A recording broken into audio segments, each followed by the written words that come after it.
Oh dear.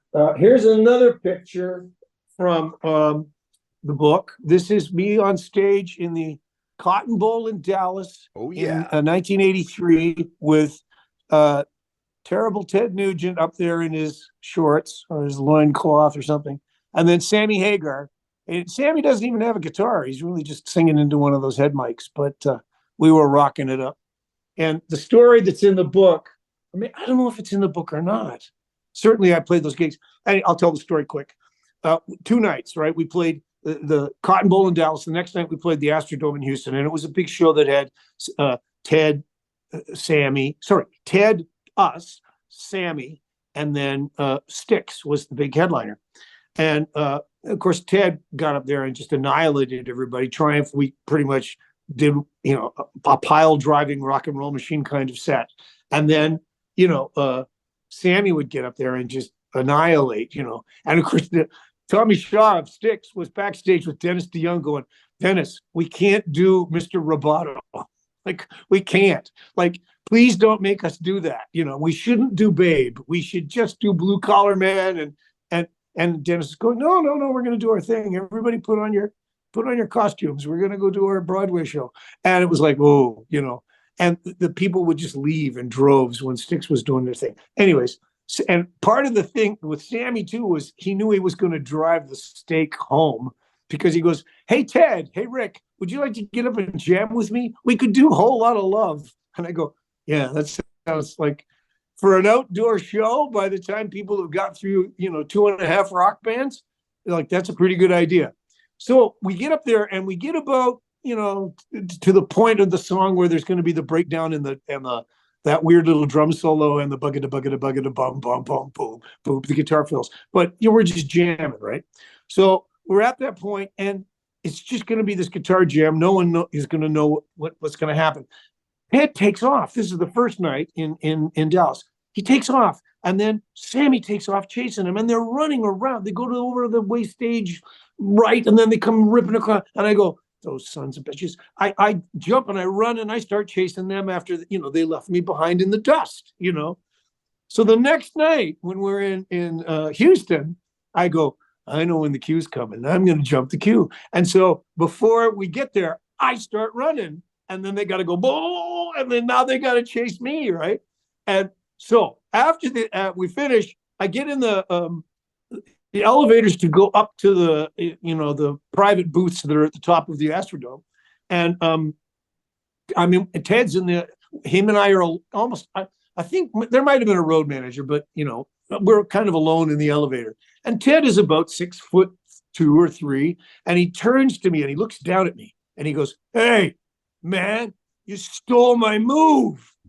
And I turn and I go, oh God, I'm gonna die, And he goes, that was awesome. That was great. I go, oh, thank God. Ted's not gonna kill me. Ted Killed by likes Ted Nugent. Yeah. We always Well, it knew was the Nuge had it in him. He killed somebody. yeah.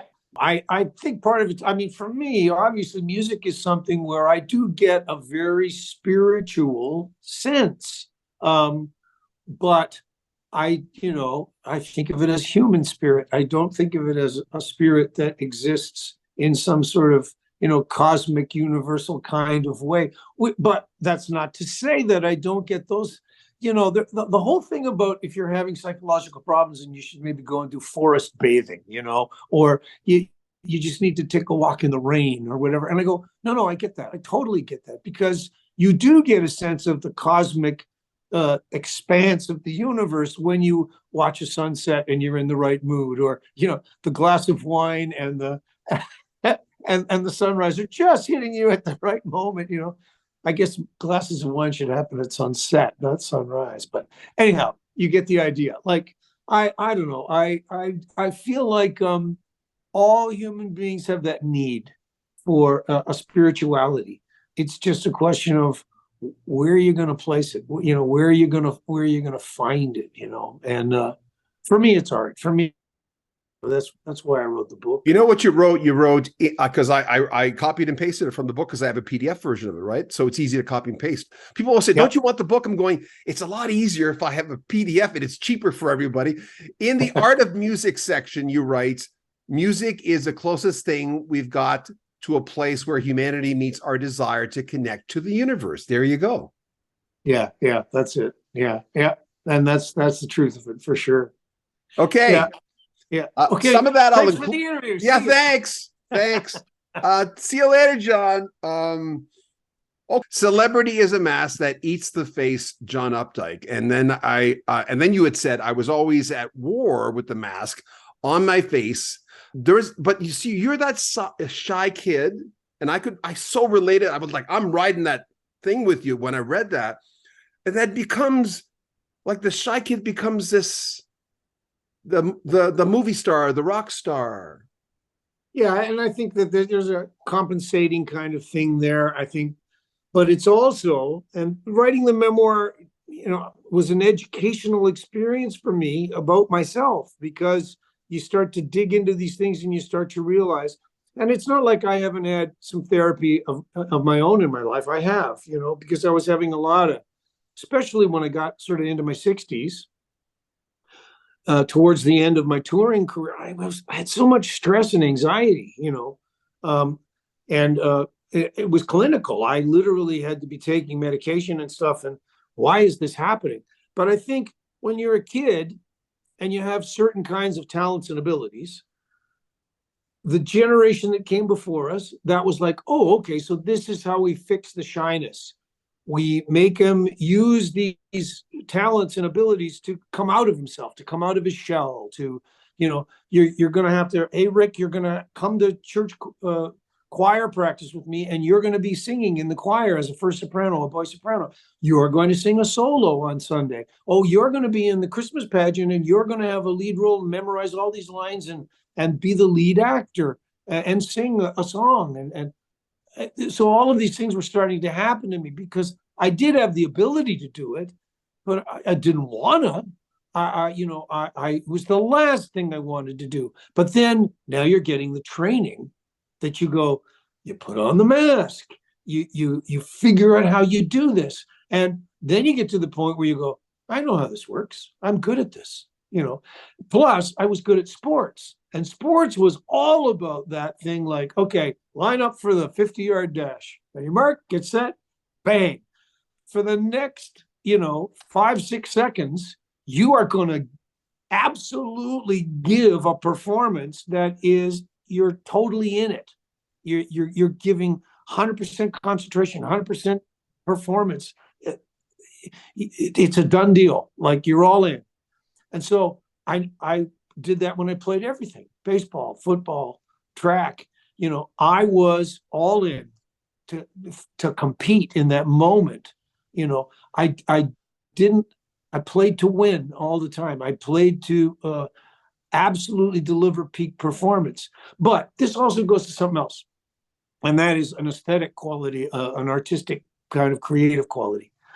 When I would play baseball, and I didn't care where I played, what position, I liked them all. I was a left-handed catcher a lot of them because I was the most reliable catcher on the team. So they go, well, you're going to be the catcher, Oh, okay. I was, I could throw it down to second base, from the back of the screen if the pitcher threw it 4 feet outside, which happened a fair bit. So anyways, when I was in the outfield and there was a fly ball, and you're chasing the fly ball down, and it's, this ball is sailing through the blue sky. And, in my mind, I have this kind of, Forrest Gump kind of, I can picture it. Here's the ball in slow motion coming down and falling out of the sky. And here's little Ricky, and he's running, and his glove is outstretched. And there's going to be this moment where the ball is going to settle into my glove. I'm going to meet that ball in flight. I'm going to have given it everything I've got to get there. And it's going to be the most satisfying feeling on the planet Earth. And I don't need an audience for that. I just need the ball floating through the sky, and I need to be running, and I just need the open field and the grass, and I just need the situation. So you apply that to music, apply that to anything in life. Give me the right circumstances, And I'm perfectly happy to have the performance thing happen, because it's the way I'm wired. That aesthetically, I'm going to be so happy with that achievement in that moment, And music is totally like that. It floats in the air. It only happens in this moment, here, now. This is what, so you got to bring it to this moment. You've got to become the music, And so now it's a mask of a whole different nature. There's masks we put on, there's masks that get put on us, but there's also masks we're perfectly happy to yeah, give me that music mask, man. Give me these security blankets here. I love them, and I will go there, and I'm, I'm content, So now you're kind of divided. There's this guy inside you that's shy, but there's also this guy that's perfectly willing to, cut his hand off in order to make it happen. And of course you've got now a circumstance where you're surrounded by folks that are going, yeah, you're great. You do this, or yeah, no, you're terrific. Hey, can I have this, please? Hey, can I? And you're doing an interview with John. And he's going, hey, let me ask you this.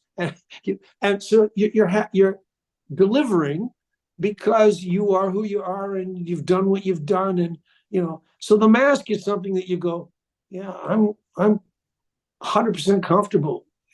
It ate so far into my face that it is my face now. That's who I am. The mask is me, and you go, yeah, well, can I come to terms with that? Because it wasn't me, originally. There's parts of me inside that's not me. But you go, buddy, just make life simple. Own the mask. You helped make it. You helped shape it. You picked out the colors, and it's true. Like, being the guitar player in Triumph, was that really me? I think it was way more me when I was, way long after, when I was going out and playing acoustic duo tours, because before I was ever in Triumph, I was going and playing coffee houses and playing, half-assed versions of Malagueña by Roy Clark that I'd seen on Hee Haw, Like, I watch him on TV and you hear that,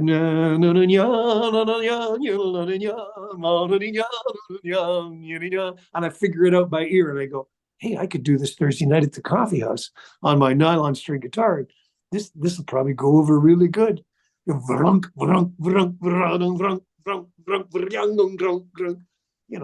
So it's another mask, right? Really, it's another thing. But anyways, was that me? I think that was more me than the guy that was, standing in a hockey arena with 17,000 people going, frunk, frunk, frunk, frunk, frunk, frunk. That's interesting. It's an interesting. You know what? I always think, I was told earlier on, because I was so nervous introducing bands, because we know we're the bottom feeders of entertainment. There's like 15,000 people, and we're on there, and they're going, get off the fucking stage, radio guy. We know they're all thinking that, but that's a bad way of thinking it, because you got to own whatever you do. But someone once told me, you're not, it's not what you think it is. I said, what, stage fright? He said, but it's not really what you think it is, because not that long from now, you're going to be a guy who doesn't think twice about doing that. A little nerves. It's good. It's happy. It's healthy. But he says, you realize, because I kept saying there's no time and space with this guy. I knew we were talking about all this metaphysical stuff. And he says, you can't connect with that guy? And then one day, Ray McGuire, backstage at a Trooper concert, comes up to me and he says, he notices I'm nervous. And I'm going, oh, fuck, it makes it worse, making it worse. He comes up to me and I'm going, oh no, he's coming up. He's going to talk about, because he can tell I'm nervous to introduce the band. He said, how did you feel when you went in front of the class? And I'm going, oh, this is making it worse. When you were a kid. And I said, well, he said, how did you feel when you sat down? I said, well, I wanted to get back up and do it over again. And he looked at me and he says, well, I look forward to you introducing us for a second time. And it blew my mind. I'm going, it's all these tricks. Like, you're in the church. It's all these little blocks that lead to, you know what, rock stars always say, I hate to call you guys rock, but musicians always tell me, they're going, you ask the typical, could you ever imagine this would have happened to you in your life? It's such a typical question. But it's true. If someone would have whispered in your ear before you got into church, oh, by the way, you're going to do all these things, your freaking brain would explode. Steps, Yeah. steps, steps, steps. You know. Yeah, yeah. First of all, you mentioned Ray McGuire, and I always liked him. I always thought that guy was really cool and really together, and you know, and they had some great hits too, man. Wow, they had, and of course, one of my favorite stories from Gil was that he was at some, big thing like a Walk of Fame dinner or something, and some guy is up making a speech, and it's a big person. It's like, I can't remember who it was, but somebody sort of big and important, a celebrity. And then he's doing one of those things where he's looking around the room and he's seeing people and he's going, oh, and it's great. We've got this guy here tonight. I loved you when you were in, MacGyver. And we got, and he goes, oh, and we've got Gil Moore from Trooper here. Fantastic. Love that band Trooper there, Gil. Oh no. Bands that start with TR. Oh, that's, hey, you wrote Gil Moore. Self-discipline begins with self-awareness, delayed gratification, and learning how to say no. Those things. I mean, you know what? I'm not going to say you dumbed it down, but you need to have it in a sentence. I always say you need to, the hard to say no. I mean, listen, I just told you I did 30 interviews in 40 days. It seems it's out of control. I can't keep up with this. It's impossible. But I learned to use discipline to sort of going, no, I like doing this. This is fun. When I read that self-discipline, self-awareness, delayed gratification, which don't eat your cake first, and learning how to say no, tell me about that. Well, I mean, when you teach music business courses at a college level, you're eventually going to arrive at things where you go, all right, what needs to be on the curriculum that's true is going to be true for everybody across the board, and those kinds of I don't know what you'd call them, tenets, rules. Rules are meant to be broken, and there's no such thing as rules in a business where everybody's story is a unique story.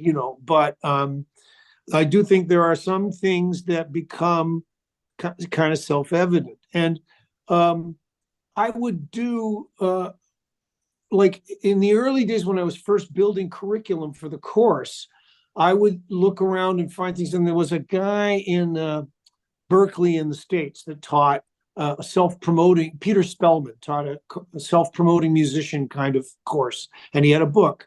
And there were good things I got out of that book. And one of them was he talked about Ford Motor Company had done a study about what separates successful people from people that aren't. And Ford had paid big money to have, psychologists and folks do clinical studies to try and get to the bottom of what makes a successful person successful. And that study proved beyond a shadow of a doubt that successful people wrote shit down. That's like, you have goals? Okay, write them down. That's it.